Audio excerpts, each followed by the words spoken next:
ಸೇಡಿಗೆ ಸೇಡು ಪ್ರತಿಕಾರ ಕ್ಷಣಕ್ಕೂ ಕೂಡ ಉದ್ವಿಗ್ನದ ಸ್ಥಿತಿ ನಿರ್ಮಾಣ ಆಗ್ತಾ ಇದೆ. ಅಮೆರಿಕ ಮಿತ್ರ ರಾಷ್ಟ್ರಗಳ ಮೇಲೆ ಮುಗಿಬಿದ್ದಂತಹ ಇರಾನ್ ಸೌದಿ ಅರೇಬಿಯಾದ ಅಲ್ ಧಾಫ್ರಾ ವಾಯುನೆಲೆ ಧ್ವಂಸವಾಗಿದೆ. ಧಾಫ್ರಾ ವಾಯುನೆಲೆಸಂತಹ ಅಮೆರಿಕ ಅಪಾರ ಶಸ್ತ್ರಾಸ್ತ್ರಗಳನ್ನ ಹೊಂದಿದೆ. ಕ್ಷಣಕ್ಕೂ ಕೂಡ ದಾಳಿಯ ತೀವ್ರತೆಗೊಳಿಸ್ತಾ ಇದೆ ಇರಾನ್.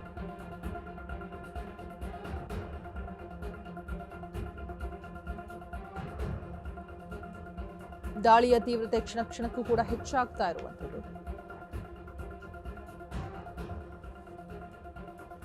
ಮತ್ತೊಂದು ಕಡೆ ಕುವೈತ್ನಲ್ಲೂ ಕೂಡ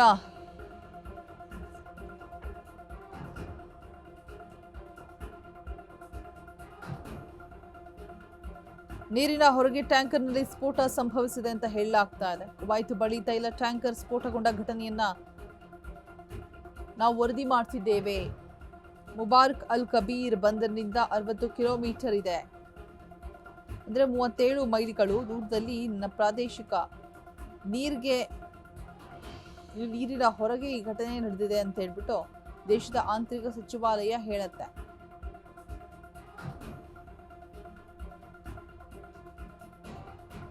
ಇದಕ್ಕೂ ಮೊದಲು ಲಂಗರು ಹಾಕಿದಂತಹ ಟ್ಯಾಂಕರ್ನ ಮಾಸ್ಟರ್ ಹಡಗಿನ ಬಂದರು ಬೀದಿಯಲ್ಲಿ ದೊಡ್ಡ ಸ್ಫೋಟದ ಶಬ್ದ ಕೂಡ ಕೇಳಿ ಬಂದಿದೆ. ಈ ರೀತಿಯಾಗಿ ವರದಿ ಕೂಡ ಉಲ್ಲೇಖ ಆಗಿರುವಂಥದ್ದು. ಇರಾನ್ ಮಿಸೈಲ್ ಕೇಂದ್ರಗಳ ಗುರಿಯಾಗಿಸಿಕೊಂಡು ದಾಳಿಯನ್ನ ಮಾಡಲಾಗ್ತಾ ಇದೆ.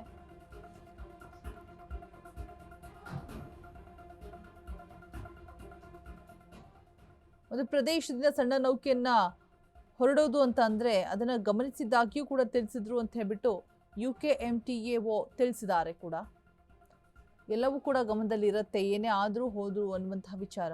ಇಲ್ಲೂ ಕೂಡ ಸಿಬ್ಬಂದಿ ಸುರಕ್ಷಿತವಾಗಿದ್ದಾರೆ ಅಂತ ಅದನ್ನು ಕೂಡ ಆ ಮಾಹಿತಿನೂ ಕೂಡ ತಿಳಿಸ್ಕೊಟ್ಟಿದೆ. ಆದರೆ ಹಡಗಿನಲ್ಲಿ ನೀರು ತುಂಬಿಕೊಂಡಿದ್ದು, ಸರಕು ಟ್ಯಾಂಕ್ನಿಂದ ನೀರಿನಲ್ಲಿ ತೈಲ ಕಾಣಿಸಿಕೊಂಡಿದ್ದು, ಇದು ಪರಿಸರದ ಮೇಲೆ ಪರಿಣಾಮ ಬೀರುವ ಸಾಧ್ಯತೆ ಇದೆ ಅಂತ ಕೂಡ ಹೇಳಿದ್ದಾರೆ.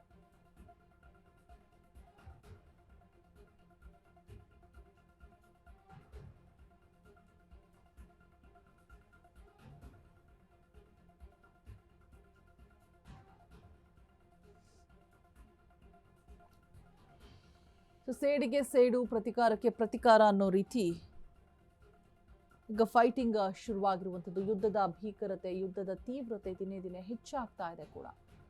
ಸೌದಿ ಅರೇಬಿಯಾದ ಅಲ್ ಧಾಫ್ರಾ ವಾಯುನೆಲೆಯಂತಹ ಅಮೆರಿಕ ಅಪಾರ ಶಸ್ತ್ರಾಸ್ತ್ರಗಳನ್ನು ಒಳಗೊಂಡಿದ್ದು ಕ್ಷಣಕ್ಕೂ ಕೂಡ ದಾಳಿಯ ತೀವ್ರತೆ ಹೆಚ್ಚಾಗ್ತಾನೆ ಇದೆ. ಮತ್ತೊಂದು ಕಡೆ ಕುವೈತ್ನಲ್ಲಿನ ತೈಲ ಘಟಕ ಉಡೀಸು ಮಾಡಿರುವಂಥದ್ದು. ತೈಲ ಘಟಕ ಟಾರ್ಗೆಟ್ ಮಾಡಿ ಇರಾನ್ನಿಂದ ಅಟ್ಯಾಕ್ ಕೂಡ ಮಾಡಲಾಗಿದೆ. ಮುಬಾರಕ್ ಅಲ್ ಕಬೀರ್ ಬಂದರ್ ಬಳಿ ಇದ್ದಂತಹ ಘಟಕ ಇದಾಗಿರುತ್ತೆ. ಅಲ್ಲೂ ಕೂಡ ದಾಳಿಯನ್ನ ನಡೆಸಿದ್ದಾರೆ.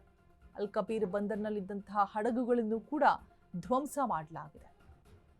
ಇರಾನ್ ಎಲ್ಲವನ್ನೂ ಕೂಡ ಇದೀಗ ಉಡೀಸು ಮಾಡ್ತಾ ಇರುವಂಥದ್ದು. ಕ್ಷಣಕ್ಕೂ ಕೂಡ ಯುದ್ಧದ ತೀವ್ರತೆ ಹೆಚ್ಚಾಗ್ತಾನೆ ಇದೆ.